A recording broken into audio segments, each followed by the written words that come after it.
Halo sahabat Indonesia, kita bertemu lagi dalam Opini Rudi. Kali ini saya fokus menyoroti ulah Gubernur DKI Jakarta. Kalau saya katakan sebetulnya saya sudah bosan ya membahas tentang dia, karena banyak hal penuh dengan pencitraan dan rekayasa. Sebagai contoh, beberapa hari yang lalu buzzer Anies Baswedan menginformasikan bahwa Anies diangkat atau ditahbiskan menjadi pahlawan transportasi.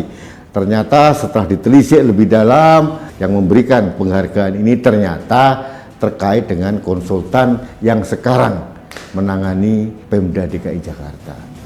Kita jadi muak gitu melihat dagelan dan rekayasa seperti ini. Untuk apa? Pencitraan ini ya. Investigasi kita bisa sampai sekamanpun akhirnya kan membuat malu gitu. Dan bisa juga menjadi presiden sehingga pejabat daerah atau pemimpin melakukan pencitraan dengan cara-cara yang kotor gitu ya. Dengan cara-cara yang tidak baik gitu ya, tidak memberikan contoh. Nah, sekarang yang menjadi masalah atau topik bahasan saya adalah bagaimana Anies mencoba menghapuskan jejak para pendahulunya. Ini terkait dengan upaya Anies Baswedan di dalam rencana pembangunan jangka pendek daerah RPJMD, di mana program normalisasi yang diberlakukan mulai gubernur terdahulu yaitu Basuki Cahayapurnama dihilangkan sama Anies. Dan ini membuat berang dari fraksi PDIP dan fraksi PSI di DPRD DKI Jakarta. Ada beberapa hal yang ingin saya sampaikan. Saya tidak mengerti logika seorang Anies Baswedan mengorbankan rakyat Jakarta, mengorbankan Jakarta kebanjiran lagi demi memuaskan ego pribadinya dia. Dia ingin menghapuskan jejak-jejak pendahulunya, mulai Presiden Jokowi yang pernah jadi gubernur DKI, kemudian Basuki Cahayapurnama, sekarang dihapuskan normalisasi itu. Alasannya apa? Apakah ini akan diganti dengan program naturalisasi yang sampai detik ini tidak ada ujung pangkalnya? Ini bahaya. Saya memberikan apresiasi yang tinggi kepada fraksi PDIP dan fraksi PSI di DPRD DKI Jakarta. Pertanyaan yang paling mendasar, ini suara real fraksi secara keseluruhan dari PDIP dan PSI atau suara individu? Ini yang harus ditelisik ya. Mudah-mudahan saya berharap ini adalah suara bulat dari fraksi PDIP dan fraksi PSI. Ada pertanyaan yang lain. Fraksi yang lain, apa kabarnya? Nasdem, Hanura, Golkar. Mengapa mereka membiarkan gubernur seenak sendiri menghapuskan program yang bisa menyelamatkan Jakarta dan rakyat Jakarta dari kebanjiran? Saya akhirnya dapat jawaban. Mengapa program normalisasi sampai detik ini tidak ada kemajuan? Karena memang ternyata Anies Baswedan tidak ada niat sedikit pun untuk melanjutkan hal itu. Dan ini terbukti. Di RPJMD dia hapuskan itu program itu.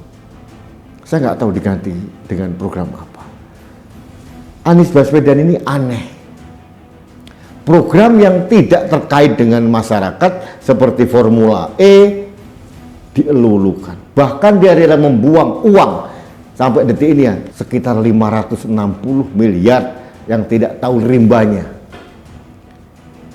Dan mohon maaf nih, DPRD waktu itu hanya fraksi PSI yang teriak-teriak, yang lain mana?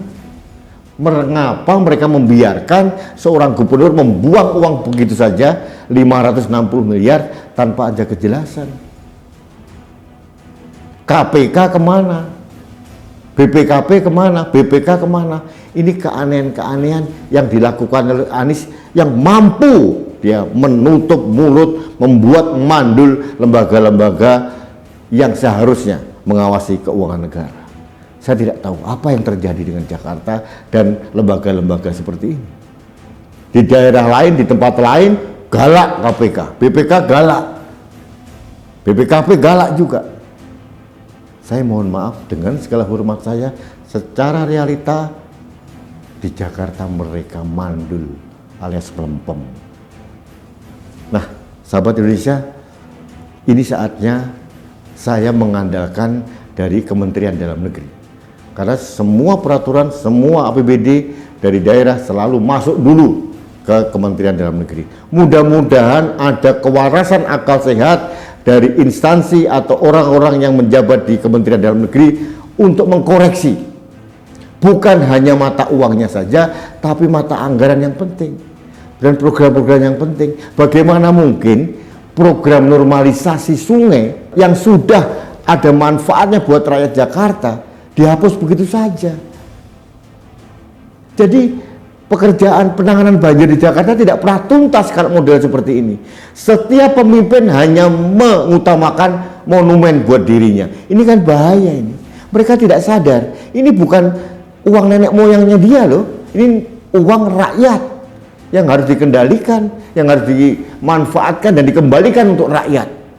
Jangan semena-mena. Yang membuat saya marah adalah mengapa hanya 2 fraksi di DPRD yang tanggap terhadap ulah gubernur ini. Bagaimana dengan fraksi yang lain? Kalian itu wakil rakyat atau wakil siapa? Heran saya. Uang begitu dihambur-hamburkan begitu saja, Anda diam. Program yang sangat vital buat rakyat Jakarta dihentikan, dibuang oleh Anies Baswedan, kalian diam saja. Kalian masih punya nurani atau tidak? Sahabat Indonesia, sebagai rakyat Jakarta saya protes keras. Karena saya mewakili suara-suara rakyat di bawah yang terkena dampak banjir. Saya protes. Saya ingin dikembalikan program normalisasi sungai dalam rencana pembangunan jangka pendek daerah DKI Jakarta.